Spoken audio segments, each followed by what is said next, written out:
So at that point, I was very skeptical of his ability, as I said, to lead. This was not a commercial, highly trafficked business. It was a private residency that only Nancy lived in. So he released that, and then he allowed pool cleaners and vendors were wandering all over the crime scene. So that starts putting a neon light to me. He's like, why is this guy doing this?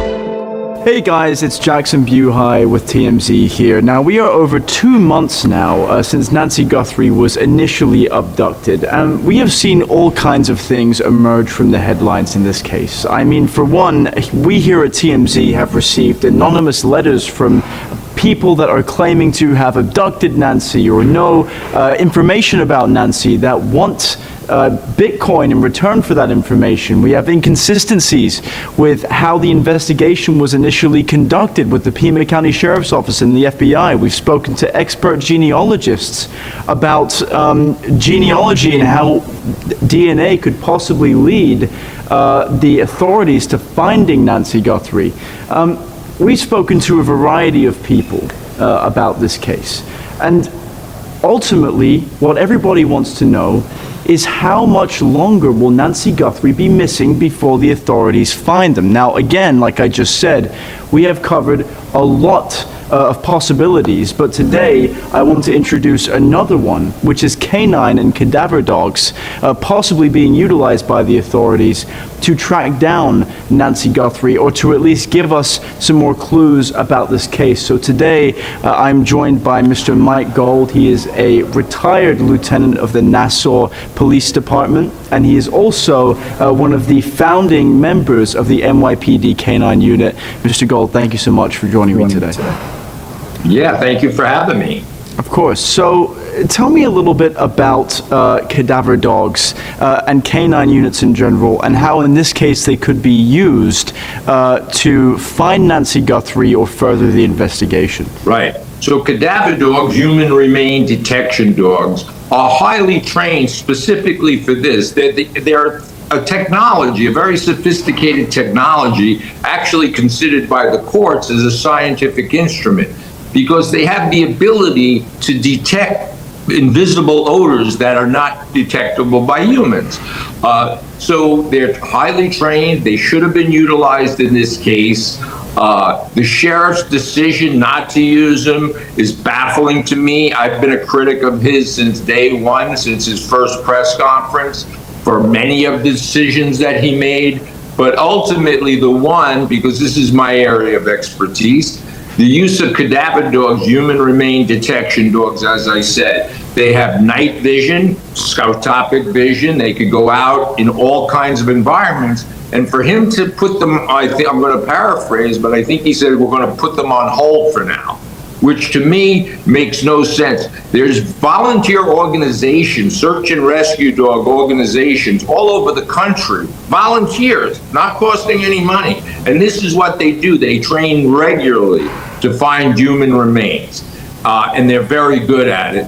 And in my mind, they are going to be instrumental in recovering Nancy, who sadly I predicted lost her life very early on in this incident because of her age, her medical condition. So yeah, no, the sheriff, in my opinion, like I said, his ego, his frankly, ego, political aspirations, but it really boils down to incompetency, because he never delegated. He just made decisions. He doesn't delegate to people that know what they're doing. He could take credit for it, but he's not demonstrating the proper leadership for the men and women of the sheriff's department. Would you say that it was incompetency that led him astray from using cadaver dogs in this investigation? Well, frankly, when he released the crime scene very prematurely, it was a residential house. There was no reason to release the crime scene. So at that point, I was very skeptical of his ability, as I said, to lead. This was not a commercial, highly trafficked business. It was a private residency that only Nancy lived in. So he released that, and then he allowed pool cleaners and vendors were wandering all over the crime scene. So that starts putting a neon light to me. It's like, why is this guy doing this? Then he never addressed the media. He did early on, but he actually criticized the media and the public for doing their job. So it was very strange, very odd. Most police departments have public information offices that are trained to interact with the media, because we all know in law enforcement that the public and media solve crimes. We're partners in the media, and the public are partners with law enforcement. They don't have to divulge every aspect of an investigation. But people shouldn't have to be asking me these things. The sheriff should be here telling you why he didn't use cadaver dogs, why he released the crime scene prematurely, why he caused fuel on conspiracy issues. When he's interviewed, he tells the press, "Your guess is as good as mine." That's not he's answering questions with questions, and he's just making you leave scratching your head. So it's very unprofessional, to say the least. I go to incompetency, and if I really wanted to go further, I'd say it's malfeasance. If you were spearheading this investigation, what might have you done differently than Sheriff Nanos in this instance? Right, absolutely. So the first thing you have to do is recognize your strengths and weaknesses. Nobody, including myself, are homicide investigators, crime scene investigators, media relation experts. You have to delegate. So he had the option coming out of the gate to delegate to people that knew what they were doing. If they didn't have the resources, the Arizona State Police would, the FBI does. They're surrounded by people that would want nothing more than to help him. But he allowed his ego, and again, he wanted to be out in front of this. He pushed everybody else aside.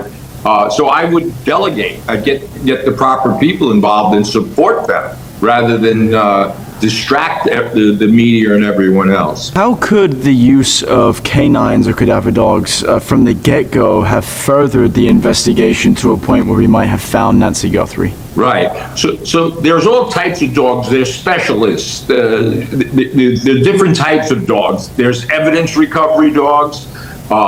There's narcotics dogs, obviously, explosive dogs. They're all trained for a specific specialty.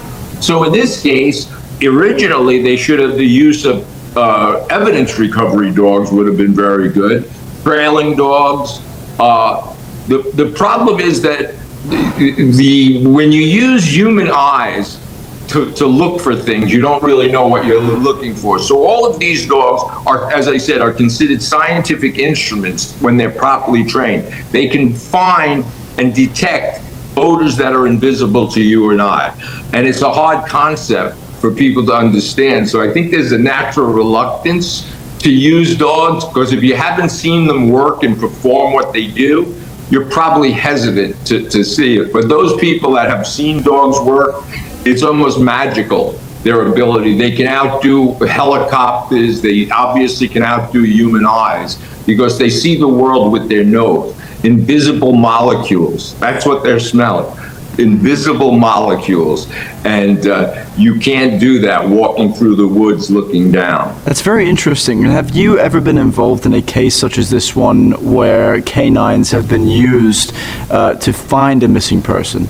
Absolutely. I mean, that's what dogs do. So dogs are trained, as I said, to go look for whatever they're trained to do. In fact, this fall, I'm going to be looking for a woman missing for 25 years. She was missing since 9/11. She was missing, presumed killed during 9/11, upstate New York.